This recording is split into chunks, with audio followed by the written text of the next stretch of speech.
Hello, everyone. This is Will. This is Alex. Welcome back to another episode of They Mostly Come Out at Night. Whew. Mostly. Yeah, wow. I am, I am so happy that we get to watch these movies again, and Not we Uwe don't Boll. have to worry about having to watch an Uwe Boll film after them. Yes. We're finally to that point We're where free. we don't have to worry about it. We're finally free. I'm just, dude. I'm so fucking happy. I can't. I'm just so happy. Oh, God. And I mean, all things considered, pretty good way to start back with Yeah. no Uwe Boll films, back to '78. This is very much on brand. It actually it came through for us. This is very much on brand for us. Yeah, this is kind of my shit. Especially right now. I kind of love this movie in a way. It's ridiculous, but it just gets me because they make it worth it at the end. Yeah, Right? your weight is paid off. You get through this ridiculous plot and you just get the biggest payoff, and it's perfect. Just a great classic fight scene. Exactly. And that's all you need in That's these all you kind of need. martial arts movies. Who cares about the plot? You come for the fight scenes, okay? Yeah. Or, They're the plots are usually just throwaway garbage. well, in this movie's plot, if you watch the unedited version, there's lots of plot. You mean boobs? Yes. Lots of boobs. Because I'm pretty sure every 10 minutes there is a nude scene. Oh, yeah. That's how they Oh yeah, there absolutely is. that's how they keep you going, and then you get to the end and you get a fucking absolutely lit fight scene. Yes. That's how this functions. And it made it worth it. They did it.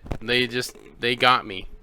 I thought I was gonna hate this movie. Well, I mean, not hate. Hate is okay. So not hate. I wouldn't say I hate this movie if there wasn't that end scene. I wouldn't hate it, but if there wasn't that Ed scene, It I just- would just think it was like, eh. It's just kind of a throwaway movie, right? But Yeah. the end scene, I don't know. They didn't need to go that ham, and by God, they fucking did. They did. They went that ham, and I don't understand why, but I'm okay with it. I'm totally fine with it. So, the movie we watched tonight is The Tattoo Connection. And there is a tattoo connection. Okay. It's very, vaguely. very, yeah. This is I the know. most vague. Barely. They mention it twice. They could call this movie like Kick Punch, and it would make more sense. Yes, because there is a lot of kicking and punching. So. Or tits and ass kicking. Yeah, that would make sense too. Tattoo Connection. I mean, it looks cool on a poster, but So I should get this out of the way because we keep mentioning there was tits. We watched actually we watched an edited version. It's kind of weird because we watched it on Amazon Prime, right? there's two versions on There's there. two versions. There's a rated R version that has a really terrible film quality Terrible. and audio quality, and then there's a 16 plus that has really good audio and visual Way improved. yeah, it looks so much better and sounds so much better. It almost looks remastered. So we just chose the edited version because it was easier to watch. But we didn't know it was edited. Well, yeah, I mean, we went back afterwards and figured out that it was, but literally all you're missing out on with I guess if this is your thing, with the R-rated version is you just get a lot of tits. There is a kind of absurd amount of nudity. It's kind of ridiculous, multiple scenes, more than 5, I would say. Yeah, every 15 And minutes. prolonged Yeah. images of them. So if that's your thing, go watch the R-rated version, but just know You are sacrificing quality. You're going to sacrifice quality so you won't get the thing you all came for in a martial arts movie, which is the martial arts. You'll get them, but they'll just be potato quality. Yes. So yeah, I mean, let's get into it. I mean, it's a pretty basic plot. It's not going to be super hard to This will explain. probably be a quick review, but It will be, but I want to gush about the end. we want to gush about this, and we mostly just want to gush about how it's not, fuck Uwe Boll. He could never make anything remotely like this, even if it was just no martial arts. Even if it was just the plot of the movie Yeah. was the diamond shit, he couldn't even remotely make this kind of movie. No. This was a million times more compelling, and it had horrible dubbing, Horrible dubbing, and terrible acting. and ridiculous double crosses and triple, But quadruple even crosses. that, even all that stupid shit in this movie, It's still better. was way better than any Uwe Boll film. A million times better. Like, I would watch this like a million times over before I even had to watch Rampage 3. Oh, Like, dude. no. No. Like, I cannot even imagine if someone like was wanting to torture me. Just show me Rampage President Down, Yeah. and I would tell you fucking anything you wanted to know. Yeah, I'll fucking tell you the launch codes. Yes, I will give you the launch codes if you make me watch that movie. So yeah. Tattoo Connection, it starts really weird. So Well, it starts kind of like how a the movie functions. It's like a shipping yard, and it literally just starts with a guy walking into a shipping yard. Yeah, and then like I don't even They're fucking remember. talking about something, and like Oh, he's going to like he's looking for somebody, he's looking for what? Fat Frog. which later becomes Fat Dog, So he's looking for Fat Frog because I don't even know why. because he's part of his group. So the gang, guys don't want to whatever. give him up, so we get a fight scene, which I'll admit the fight scenes in this are actually pretty well done. Yeah. I'm not gonna lie. They look pretty good. For like a B movie 70s. For what is an obscure B movie that I'm gonna guess barely anybody has fucking seen. Yeah. Like, they went pretty ham on the fight scenes. I'm not gonna lie. 'Cause, They didn't like, have to, They but they didn't did. have to. Like, obviously they're pulling punches and everything, but like they all look like pretty professional martial artists, and It's like, all clean. It looks believable. You They don't see it cut, all. They don't cut a lot, which no is cuts. great. Yeah. But anyway, so they fight, and then some guy with an eye patch, some sailor with an eye patch, What? Yeah, because he calls him Coming like, I want looking to like- talk to the one-eyed coming bastard. looking like fucking Popeye in that bitch. He beats his ass, and then the one-eyed sailor man is like, "Fine, you can have like," Fat Frog. and then he takes him To to like the big boss. and they're like about to kill him. And our Well, main... no, first he like talks to him, and he's like, "They'll kill me. Like I gambled away all their money," and then he's like, "No, they won't kill you. I promise." And then Yeah. he takes him to the big bad, which they're threatening to kill him. So this is like our good bad dude because he cares about some People. of the other people. So they're about to kill Fat Frog, and he says, "No, don't kill him." And then the boss is like, "Okay, well, you punish him then." And So he takes a brand. So he breaks his arm and then takes a brand, and He has a tattoo on his arm. it's like an eagle with like a skull underneath. Clever. Don't ask me why in China they are getting tattoos of an eagle with a like pirate skull underneath. It looks Well, here's the thing: you shouldn't ask because the significance of this tattoo is never explained. I don't know. It's so the tattoo connection is barely even mentioned in this movie. That's why I was joking. That like this. It's like gangsters that have like fucking the tattoo, but they barely show it, and we only see two of them have the We tattoo. we see like they point out two of them, and apparently that's enough. And like some of them are like wearing tank tops, and they don't have the tattoo at all. Yeah, I Did you don't- notice that too? I did. Yeah. Yeah, like they don't have the tattoo anywhere to be seen. It's literally just on two people. Tattoo But- connection. But anyways, so they brand off his tattoo so they know he's a traitor, basically. And then But they'll never but help they- him. But they let him live because he was not part of the thing. So then the credits start, and we get this The theme song. theme song called Diamonds. I can't remember it, but it was remember it was, It's called Diamond. they got it from like the music. No. So What was it called? The fucking Melody Bank. The Melody Bank. That's where it was like the LLC was like the Melody Bank, which is the most generic Yeah. fucking. Hey, like- Will, where'd you get your music? Melody Bank. I got my music for my YouTube video on Melody Bank. No, I just went down to the Melody Bank. It sounds like a free app where you get just free like sound effects and like stock stuff that Uwe Boll would use. Well, I wonder- stock audio. Did they get all their music from the Melody Bank? Because there's some pretty lit songs in this movie. It also features my favorite, just guy going fucking ham on a flute. On a flute? Yeah. Like you always get it in the 70s movies. There's always that track where a guy is just fucking wailing on a fucking flute. Like he's just Usually going when it's like a fucking chase scene or something, there's just a dude going ham. just going ham sandwich on a fucking flute. I love it. Speaking of sandwiches, Yep. we get after the credits. Oh yes, we get what is his name? Amen.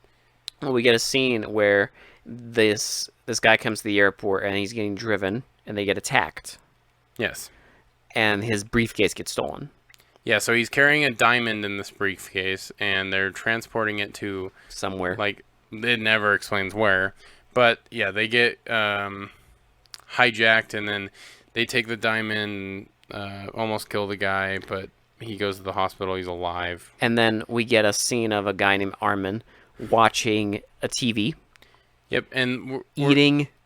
don't worry, this is how we know he's poor. Okay. This is how we know he's poor, and his girlfriend kind of is unhappy. The girlfriend is almost what starts like the double crossing, because she's like double crossing everyone. I still don't get what the fuck her like thing is, but I whatever. don't either, but I know she's a dancer at the exotic club, and then He double has- crosses people.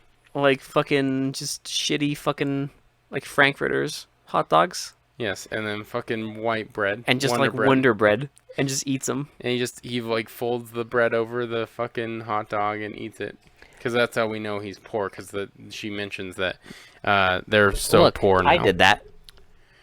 I mean, there's times when you're a kid and you want a fucking hot dog, but guess what? Your parents didn't buy hot dog buns. What do? You just fucking take your just bread and fold it. I mean, it's pretty much the same thing. Yeah, I mean, it might fall apart, but who gives a shit? You Yeah. want a goddamn hot dog. Exactly. My man Armin wanted a hot dog, And if you want he it gets real judged. quick, you just fucking microwave this bitch and then put some ketchup on it, and you're not happy with it, but it works. But you want a hot dog, goddammit, and Armin wanted a hot dog. So And she's like, why? Because he keeps like staring at the TV like worried, and she's like, do you know these people? And he just denies it, and then she just whines about being poor. yeah, it's just. And then she goes in front of the mirror and starts undressing for no reason as Armin stares into space. Yeah, and there's like a news report about how like the diamonds were stolen and everything, and then we get like the American like consulate or something. Well, excuse me, sir. Excuse me, sir. We get stock footage of San Francisco that they just stole from a fucking tourist reel. And we get a room that's like a hotel lobby. It's supposed to be the American consulate. I don't know if it's the consulate or what, and it's just like it's a lobby in a hotel, but they put American flags behind it. But they're like, well, the diamond was stolen, blah blah blah. Like, we're gonna bring in this guy from the CIA. He has experience. I'm so glad this actor was badass. Like, I feel like he's a true badass. Like, because he's fucking jacked as shit, and like he fucking. Well, he's in I mean, look, he is in Enter the Dragon. He is, yes. He's I can't remember his fucking name in that, but it's the black dude with the fucking afro. He's in Enter the Dragon. I loved him in Enter the Dragon, so I knew we were in for a treat when he and was he's in in this this. one, too. It's just too bad that whoever wrote this movie has no idea how humans talk or how banter works. It's so weird. It's so awkward too, because there's a lot of like awkward silences, and then Well, there's a lot of like lines where it's like it's supposed to be like funny or like sassy, but it's just kind of awkward. It's what you always say, non-midi. It's not. This movie is straight up hour and a half of non-midi. So they introduce him, and he immediately flies to Hong Kong. Oh, he also has his name is Lucas, by the way.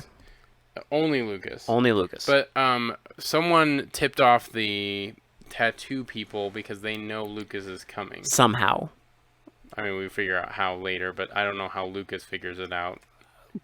We'll get to that. I mean, but listen, I'm not gonna pretend like the scene where he figures it out is not one of the greatest scenes I've ever seen in a movie. But you know. So the diamond people are at the titty bar where the girl works, where God. Armin's girlfriend works, and they're making a deal on the diamond. But like these two American guys don't. Oh. They want to buy the diamond for like 80,000. No. They want they're like $500,000, and the guy's like, this diamond is worth $3 million, and he's like $800,000. That's Final our offer. final offer. And they're like, And the okay. guy's like, no, and Nope. they're all surprised, and then it's like, well, you just lowballed the fucking guy with the diamonds. Yeah. So. What'd you expect? But their reasoning for lowballing him is because the diamond's too hot. So Apparently. now we get Lucas meeting the other inspector that got his ass handed to him, and the guy that had the chain. On But the for some reason, briefcase. Lucas has like a bunch of tennis rackets. Remember? Oh yeah. It's like, is that his thing? He's pretending to be a tourist I playing don't tennis. That's never mentioned again. So he just meets the inspector. It's just a stupid scene where there's like dumb banter, and then they just talk about how the diamond was stolen and where they're gonna head next, basically. Yeah. And then there's an argument between We get another scene of Armand and the fucking girlfriend fighting. Arguing about money. Yeah, they're arguing about money and how he's gonna try and make money because there was a news thing that said any information on the diamond you can get like a reward, $50,000 or something like that. It's like a huge, like $100,000. And she tells him like, if you did that, like we could leave and all this stuff. So she's like, well, why don't you do that? And he just kind of blows it off. 'Cause whatever. But then all of a sudden she meets Lucas. No, wait, no. She calls Lucas, right? And says that she has information. I can't remember what happens. Because, like, remember, somehow the girlfriend gets into contact with Lucas and says that she has information. But then when he comes there, she says that someone else has information. Yeah, she basically... Because she meets him at the hotel or something. Yeah, and this then is she... like begins... Oh, no. She meets Lucas and his, like, other inspector guy. Yeah. Or the other transporter. And tells them that, like, yeah, like, I got your information. I just want the $100,000. And they're like, and he's like, okay, like, tell us. And she's like, well, I don't have the information. This guy does. This guy does. So go to him. So she basically doesn't have anything, but she knows someone who does, and it's her boyfriend. Yes. So, one of them. Yes. Hint, hint. So Lucas goes to see Armand. Armand doesn't want to talk. But he strong-arms him. And then he bribes him with $5,000. And then there's a guy listening in on them the whole time.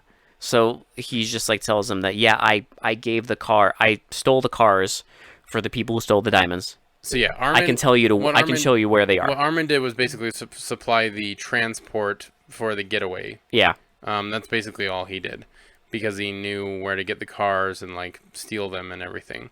So Lucas is like, okay, well, where did you get the cars? And then they drive to a lumber yard.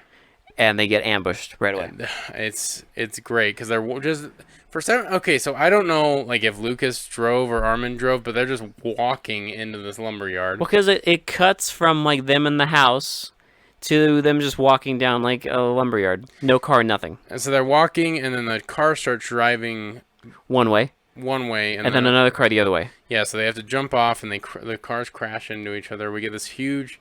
It's not really huge. It's like a 10-minute fight scene. It's less than that, but Armand gets captured right away while Lucas just kicks a bunch of ass. Yep, and he like crashes their cars. There's a pretty cool thing where, like, while one of the cars is like crashing and shit, like he's like on the roof, just hanging on. And he's actually doing it. Like they actually show him on the roof. We see the actor actually doing it. No stuntman. And there's another cool scene where he like picks up like a piece of wood and like throws it into like the windshield. Oh yeah. And, like shatters the windshield, and then the guy drives into like the lumber thing. And, yeah. There's some pretty cool scenes. Like I said, like the fight scenes are actually pretty well done. The way this ends though is hilarious because the bad guys are like maybe 5 feet away from him, and Lucas is just like he just stops like, oh, I don't see them anymore. Yeah, they're too far. They barely run, and then he just stops. And then we immediately see the Armand getting his ass handed to him because he basically snitched on them, and then they kill him. And we see the guy from the very beginning being kind of like, "Why did you kill him?" and blah blah blah. And the main bad guy just tells him like, "You're too soft." Yep. Whatever. So now we get Lucas. No, we get the scene. We get the drama. Oh, that's right. Remember? Because we get the fucking scene where it's the guy from the beginning, a good bad guy, talking to. Okay, So it's Armin's girlfriend, right? Armin's girlfriend comes up behind him and hugs him and is like, well, like, Let's leave. let's leave. I love you, kind of thing. Like, I thought you loved me too, and all this stuff. And the guy's like, Armin's dead, and she's like, yeah, I do. And then they have an argument over how he can't leave his boss because he's an orphan. Oh my god, it's so fucking stupid. this is. Just watch Black Dynamite. But I just love it because like she's just like, he's a fucking like villain. He's a bad guy. Why don't you leave him? He's like, I used to be an orphan, and he found me, and now I'm not an orphan. It's doing like crazy zooms when they're like tearing up and everything, and like it like does that thing where like it cuts right when he turns and like shows him turning, like with a zoom on his face. And everything. But anyway, so after that drama, we get someone like I guess they find Armand in the river, and he has the tattoo. So Lucas notices that he has the tattoo, so he starts going around to tattoo parlors to see who will do it, and then he goes to this one last one, and the guy gets all nervous. Well, because he shows him like, I love it because it's like it's a tattoo parlor, right? With just like shitty fucking pictures just taped to the walls. It doesn't even look like a tattoo parlor. It's so impromptu. But he's just like, yeah, like this is what we have. And he's like, no, I want this. And he shows him a photo of like the dead guy's tattoo. And he's like, oh, I don't know about that. And he's like, well, this guy got it here. Do you recognize him? And he shows him a picture of the dead body. I've been around everywhere, and they told me to come to you. You're the only one that can do this work. And he shows him a picture of the dead guy. And he's immediately like, he just spills the beans. Yep, because he knew, I guess, him. And then so Lucas goes to the nightclub to talk to Nana. Oh yeah, because the tattoo guy mentioned her name, and the scene just ends with Lucas just saying, Nana. Yeah, so he goes to the nightclub where Nana's dancing, which has some lit fucking 70s punk rock playing. Yeah, which clearly the band is not playing in the scene, but I don't care. I don't care. It's great. I don't care because the music of the scene is unironically lit. It is unintentionally lit, probably. And then the music ends, and the fucking guy goes up and is like, and now for the most, like, titillating show of the evening.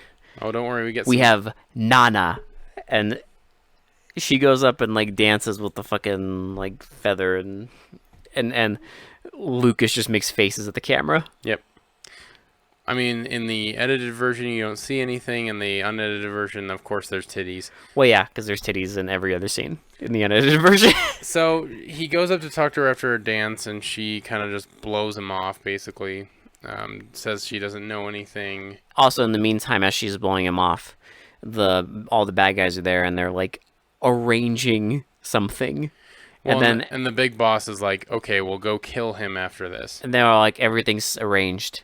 He's like, good, kill him. And you think like, oh, it's like, oh, it's on.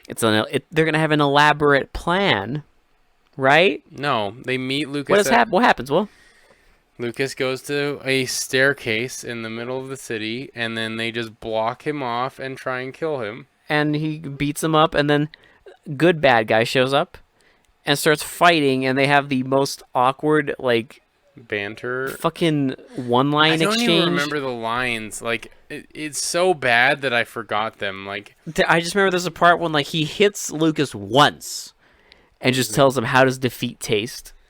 And it's like, okay. It's basically like, how does defeat taste? And Lucas will say something like, well, defeat doesn't taste that bad when you're gonna be defeated. And it's like, it's like fucking like grade school shit. Like, it's so stupid because like you can tell they're trying to be clever, but it's just not working. My favorite is when they hear the cops, and then good bad is like, okay, black man, like, let this be a lesson for you.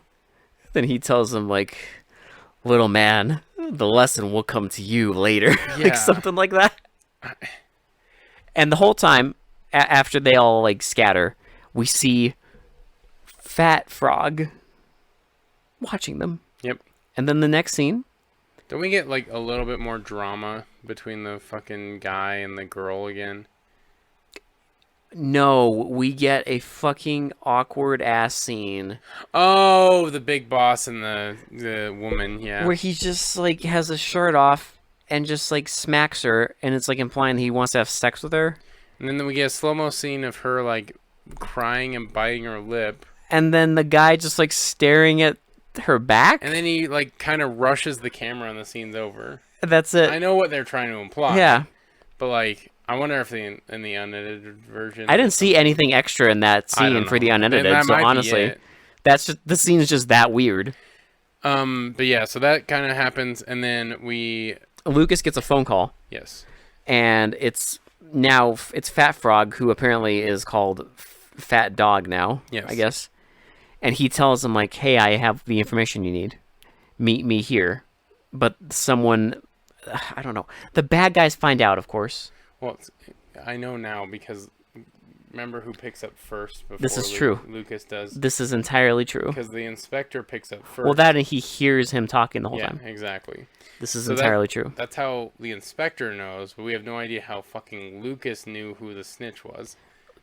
Because somehow He just knows. guesses, I guess. And they go on like a boat and they have a meeting, and the guy's like, "Yeah, like I just want 50,000 for everything." Well, and then Lucas is like, "Well, I don't carry that kind of cash around with me." And Fat Dog's like, "Well, until you can fork up the money, like we're not gonna talk." And he's like, "Okay, what do you want to meet?"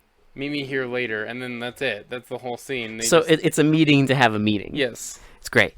It's very Curb Your Enthusiasm, and and then of course, immediately after, two Goombas show up to Fat Dog's house and beat the shit out of him. Here's the thing: he has a cast and a little like kitchen and knife. he almost fucking like kills both these dudes. And it's a long fight. It is like He with this puts up guy a just fight. awkwardly swinging a knife everywhere and like cutting these guys up, and My favorite though is eventually they drown him, and for some reason when they drown him, there's like a big burst of blood yeah, in the water. in the water. Like I know why they did that. He like 'Cause lowers his hand like he's dead, and then blood everywhere. I know they think that looks cool. I And it kind of does. It kind of does look cool. So- I'm not even gonna lie about that. Joke's on me, Yep, as they say. it kind of did look cool.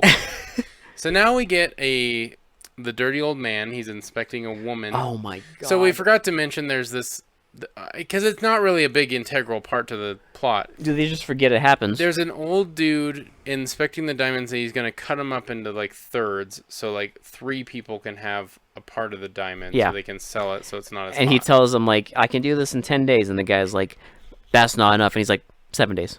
So he's Deal. inspecting a woman, and then he hasn't even started cutting the diamond, and like. But as he's inspecting the woman, he's like, ah, yes, such perfect lines, such perfect form. He's just like using his fucking magnifying glass on a naked woman, and then a good bad guy walks in and is like, how's it going? He's like, oh, I haven't started yet. Yep. And they're like, and the 2 women are like, well, maybe you should like give him a break and everything. They stick out their tongues. It's supposed to be like this funny scene, but it's not funny at all. It's non-midi. And then we get Lucas and the other like guy, Playing chess. playing chess, and This like is the best. the guy is telling him Lucas moves because he thinks Lucas isn't good at chess, right? And so And Lucas so- is like, I'm stuck. And he's like, well, you could move here. And then he does. And then he's like, well, I'm stuck again. He's like, well, you could do this. And the other guy's like, okay, well, check. And then he's like, well, you could do this to like give you more moves. And Lucas And he's was like, odd. It seems like you're playing both sides of the fence. Like, you know all my moves. he's like, but like, and then he says something like, well, but you don't know this one. And he like takes over fucking the guy's queen, and he's like, checkmate. And then like it just like does this ding, like Oh, yeah, the like fucking... like Lucas like instantly knows this guy's fucking like double crossing him. Well, we literally get... It cuts right away. Right away. To the fucking double crosser meeting with the bad guy, the main bad guy. It's the main inspector guy that had the diamond attached to his hand In the beginning, he's in on it. And he meets the bad guy, and he's like, yeah, like, this is too much. I want my fucking money. I want to mention that Lucas had no information about this and just made a guess and was completely right about it 100%. because he's a badass. Because Lucas is the man. Because Lucas is a fucking badass, and we get that. and I will fully justify that because of the end fight scene. I will justify everything for Because the he's end fight fucking scene. awesome. And that scene was like it was that chess scene was so stupid that it like looped back around to being brilliant. Yes. It's special. It was fucking dumb as fuck, but I still got entertainment value but it out just of came back to being brilliant. Yes. It's genius. And again, the ending makes up for everything. And then the guy is like telling the bad guy that he wants to leave. It's too dangerous. And the guy's like, well, I okay, still want my money. He's like, okay. I'll pay you money. And then you've You know. seen crime movies. Obviously, they're not going to pay him the fucking money. They're just going to fucking kill him. They take him. I don't even get how they kill him. They take him on a boat and they punch him like 3 times in the stomach and just throw him off the boat. And it's not moving fast. But that's apparently enough to kill him. So then Lucas, I guess, knows exactly where these guys are. Because it's just a fucking... It's a fucking... You forget the iconic pill drink scene. Oh, God, yeah. Sorry, I forgot about that. How could you forget the greatest scene? Because they have this scheme. Okay, so the woman wants to work for the big boss because she knows her boyfriend's not going to leave anything. So she's just like, okay, fuck it. I'm going to make him really pissed off by working directly with the big boss. And it works because he fucking gets pissed that she's even remotely working with this guy. We get some amazing scenes out of this. So the big boss is like, okay, well, I have this pill, and it makes men really excited. It makes their heart race. And so, like, when they're having sex, they have a heart attack, basically. They die. Yeah, they die from a heart attack. So he's like, okay, we'll slip him one of these, and then have sex with him, and then he'll die when he's climaxing. He's like, better to kill him in the throes of pleasure than, like, kill him another way. Some bullshit about how like the man can only die if he's in the throes of pleasure. So yeah, and so insanity.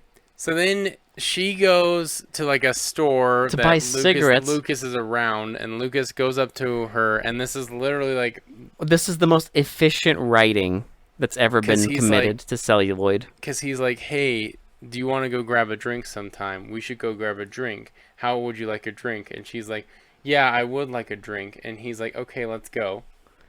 Basically. That's basically exactly what they say. That's basically it. And it's great because they go get a drink and they're pouring their drinks and then there's a knock on the door. And he grabs a tray with like 4 eggs and 2 cups. But while he's grabbing the tray, she slips it in his drink. And then... Our dude is clairvoyant as fuck. I think... My initial theory was that he didn't trust her, so he switches them when she's not looking. But I don't know. Did he switch them when he was kissing her? Was that what he did? Dude, I don't know. I'm pretty sure he starts kissing her, and then not even looking, he switches the fucking glasses. And so they're about to drink, and then he's like, well, wait a minute. And he takes one of the fucking eggs, cracks it into his drink, mixes it up, and then is just like, this is the best kind of protein for, like, sexual energy. Now, I know...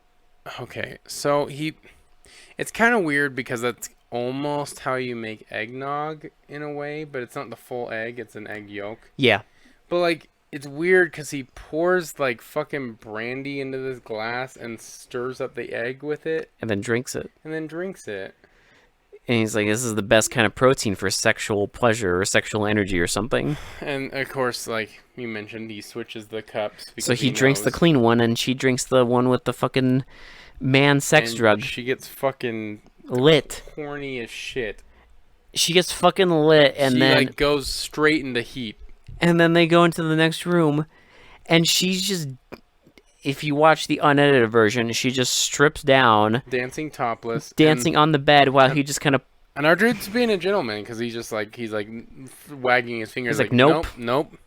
Because he knows. But the funniest fucking part... This is the greatest... I legitimately love this scene, because this actually made me laugh, and I think that was the point. This whole thing is hilarious, because it's already, like, a fucking comedy sketch. Yes. with her dancing, him just like wagging his finger, and then it goes back to the main bad guy's It hideout, goes like full Monty Python here. which is, I want to mention, a fucking cargo ship, It is a it's a giant cargo ship that's all dirty. like a rusty ship. Yeah.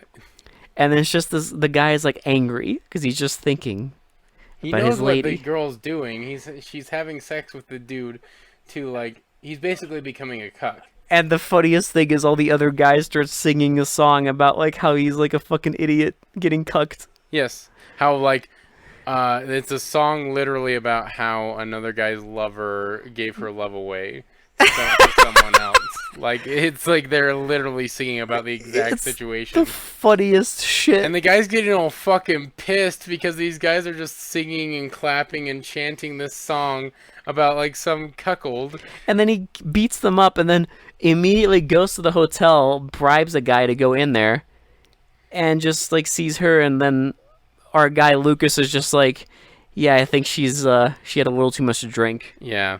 And he didn't do anything. And then I swear to God, like I don't know what the fuck happens because it literally goes back to the boat.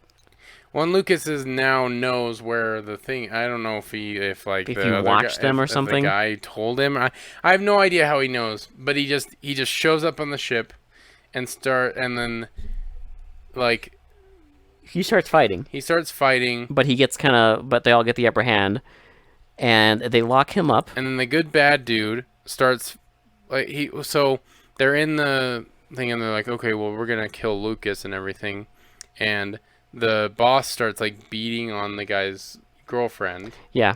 And saying like what they did and everything, and so the good bad guy gets pissed And starts fighting. So he starts like trying to beat up everyone else. And this is where it starts. I love this fight scene, and it's almost 20 minutes long. I don't know. This is what you wait for. That's an over exaggeration. It's not 20 minutes long. It's pretty long. But it's long. It's a lengthy fight scene, and my God, it is so cool. It's at least like 15 minutes, but they beat the shit out of the interior of the ship, like break through doors, everything. They keep fighting outside, and eventually, like, a guy sees them fighting. And then he tells a bunch of like henchmen. Remember, we forgot to mention there's a scene where our good bad guy like defends a chef. Yeah, because they're killing rabbits, and the chef doesn't want him to kill the rabbits. And like one of the guys is like, you keep giving us like canned food, we want actual food. Yeah. And so he's like not happy with them, but he tells them all like, hey, there's a fight going on, and they all run away. And then he goes and frees Lucas. Yep, and Lucas like beats the shit out of two guys while this other guy's fighting the big boss. And it's fucking great. And my favorite part, like, it's just a bunch of people beating the shit out of each other. It's our two dudes beating the ever-living fuck out of everyone. Because eventually, like, it coincides where Lucas has beat up all the other guys. And the big boss, like, kind of gets the upper hand on our good bad guy. So Lucas steps in. And, like, there's one scene that just blew my goddamn mind because it is so fucking cool to watch. I had to watch it again. It's just clean. I don't know, like, it's so stylish, too. There's a part where the guy has a pole, and Lucas has just entered the fray for the big boss, right? Yeah. And he's about to take him out. So the big boss has this pole, and he tries to, like, hit him 5 times, and Lucas, like, blocks every single one, but in, like, a fucking, like, just, like, the most stylish way possible. And it looks fucking beautiful. It's, like, it's so fucking, like, just, like, perfectly done. That one scene just blew my mind.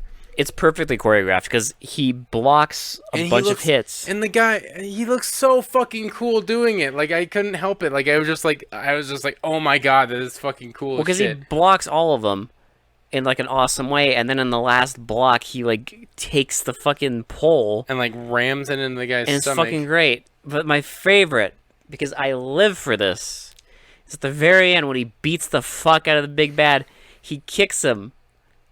Our big bad flies off the ship, but he magically turns into a dummy. Dude, like you said when this happened, you're like, I live for a good dummy shot. I love dummy shots. The biggest sadness with like the prevalence of CGI for me is no more dummy shots in movies. Dude, just the ragdoll effect just makes it look fucking... I just love when movies throw a dummy off of a building or something, and you see the whole thing just flying. Yeah, like, you know it's a dummy, but it looks great.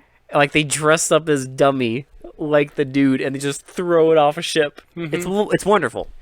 But the movie there's like 30 seconds after this because they're at the airport, and Lucas walks away from the boat, and then they're at the airport. And then Lucas is like, well, I guess there's one good thing about this trip, is I've made a friend. And then it's the good bad guy who's like, yeah, I could probably see you in like 2 years. And then one of the inspectors, the Chinese inspector... It's one of the cops there. Is like, well, if you're good, you can get on a year and a half, and you can see him at Christmas. He's like, cool, like, I'll see you at Christmas. And then they do a fucking fist bump and movie. All three of them do a fist bump and movie. It's the only way it has to end. You know, I'm just... I knew I knew it was gonna end with a fucking freeze frame, because all these movies do. I just didn't know what freeze frame. I'll take it. I thought it was gonna be like our typical like. I almost thought flying through the air. Almost thought it was gonna end with bad guy flying through the air and then Lucas just walking away. The end. I mean, that would have been fine too. But then that would have been like, well, what the fuck happened to the guy? Yeah. But now we see it. Wholesome. But like. Honestly, this movie's kind of weird for me because, like, the plot wasn't great, you know. It's just your basic plot, and like the acting wasn't good. But no, there's just something like really good about the fight scenes. Like I keep going back to that. Like I have to judge these. Well, it's because you waited. Because I mean, the fight scenes in the other fight scenes, they're good too, but it's not the end fight scene. And that's the thing, is like, if it didn't have that end fight scene, I'd just say this movie's kind of eh. Yeah, like, I wouldn't recommend it as much as I do, because I don't know, like, that's the reason we started doing, like, action movies. I live for a good fight scene. And, like, any movie that's, like, well choreographed and, like, can do a good fight scene is pretty okay in my book. It's more than okay. If you're a 1978 B movie that can wow me with your fucking fight scenes, like, that's pretty good in my book. Yeah, a little B movie that barely anyone has fucking seen. I implore you, at least if you do, like, you don't have to watch the movie. Just watch the end fight scene. Just enjoy it. Just watch fucking our dude just house people. It's great. It's fucking awesome. The end fight scene made this movie for me. Honestly, it's gonna give it a higher rating. Like, I was gonna give it a low rating until that final fight scene, and I was just like, okay, nope, okay, it's worth it. This one has some good stuff to it. It's worth it. It is good. What would you give this? I would honestly say, I was gonna give it like a 2 or a 3. I would honestly say the end fight scene bumps it up to a 4 for me. Not quite a 5 because it didn't have all the factors, but like definitely a 4. I would say. I'd give it a 5. Yeah? Yeah, I mean, I don't really clean up the fucking... I don't know. Clean up the plot a little. I'd probably elevate it, but I'd say a 5 for me. Like, without that end fight scene, though, it'd probably be like a 3. Yeah. Because it's still entertaining. I'm not going to pretend like I didn't get entertained. I mean, it... Honestly, like, unlike the Uwe Boll films, it was like... It was an hour and a half, and it didn't feel like it was dragging. We don't have to check the time. No. We don't have to... We just sat back and enjoyed it. That's all we had to do. Like, it's short, it's quick, it's efficient. It's better than Uwe Boll, but the last fight scene does elevate it for me. It did. It really pushed that rating up. Yeah. Because... It'd just be so generic if they didn't have that final fight scene. I mean, the fight scenes are well choreographed anyway, so, like, I appreciated it for that. Like I said, they didn't have to go that ham, but they did, and I appreciate that. I am excited, though, because our next 2 movies... are more martial arts films? Are all...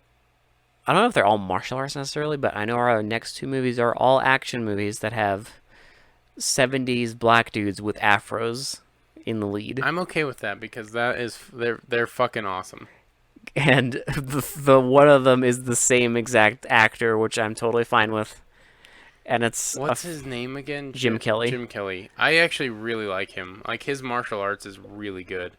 And I mean, hell, if you haven't seen Enter the Dragon, go fucking watch Enter the Dragon. Like, what the fuck is wrong with you? Like when Jim Kelly's well choreographed, he does fucking good work. So Yeah. it's like he's fucking good, and he looks the part Look, because he's jacked as shit.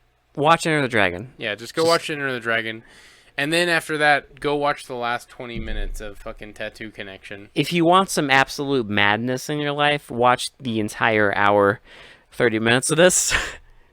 But if you just need a quickie, just watch that last, like, 20 minutes. Dude, I'll probably go back and watch that last 20 minutes. I legitimately loved that fight scene. It was so fucking cool. I'm just hoping the next two can, I think they will please me in this way.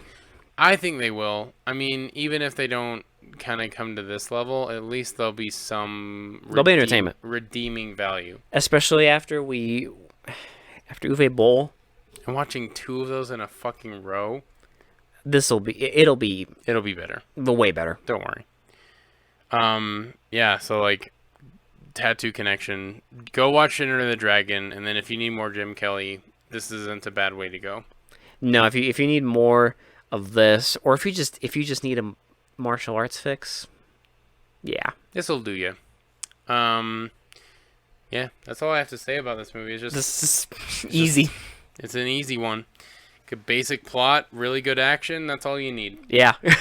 Yeah.